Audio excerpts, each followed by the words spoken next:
Начался сход с неутешительной статистики. Сотрудники правоохранительных органов отметили то, что ситуация с наркотическими средствами из года в год только ухудшается. У нас идет рост потребителей, у нас идет рост выявленных, у нас идет рост изъятых наркотиков. Это означает, что к нам в республику все больше и больше стараются поставить новые виды наркотиков.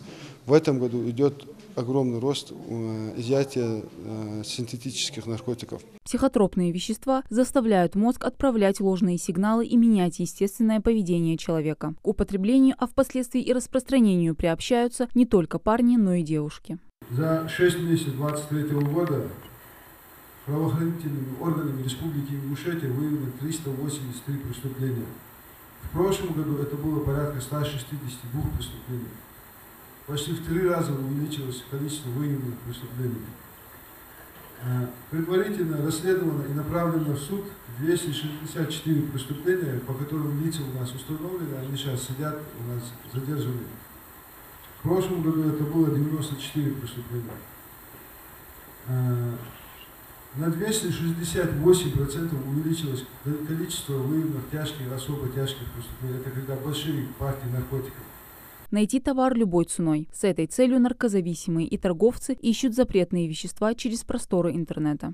Лица, которые пытаются сбыть свои наркотики, размещают рекламу на разных интернет-ресурсах. И наши жители республики Вайсан-Алай эти наркотики через этот телефон приобретают. В этом году только у нас получилось направить в суд уголовное дело в отношении 12 членов этнического преступного сообщества, которое действовало на территории всего Северо-Кавказского федерального округа. Цифры страшные, как и последствия от употребления опьяняющих разум веществ. И если опустить тот факт, что это вредит собственному организму, то нередко приводит и к дорожно-транспортным происшествиям.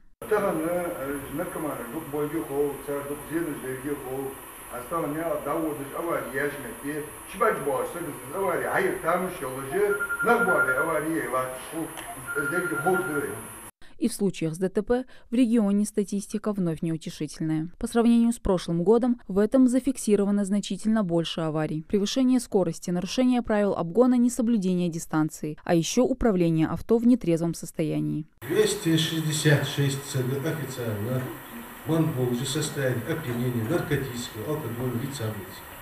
Из них 66 событий ушибляться за 7 месяцев. Повторно, мана за руль. Может быть, лучше. Она у него тоже был воз. Хочу, что было. Царь ману ляться, и суд осудить ляться, штрафы. Ну, ляться, обуж манбуж, уголовка осудить ляться. Ну, ляться, обуж уголовка, что такое? Уголовка. И из-за безответственности одних жертвами становятся ни в чем не повинные люди. Потеряли только за этих 6 месяцев 48 человек, из них 6 детей.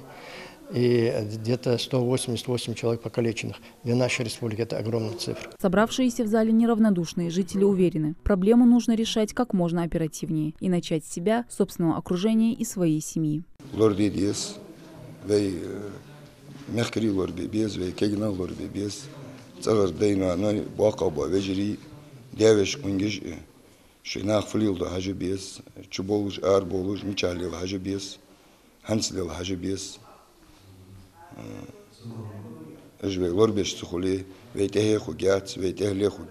Жители сельского поселения Далаково и сотрудники правоохранительных органов намерены проводить такие встречи чаще, обозначать на них самые актуальные проблемы и предлагать их решение. Мадина Цора, Асхаб Белакиев, Новости 24.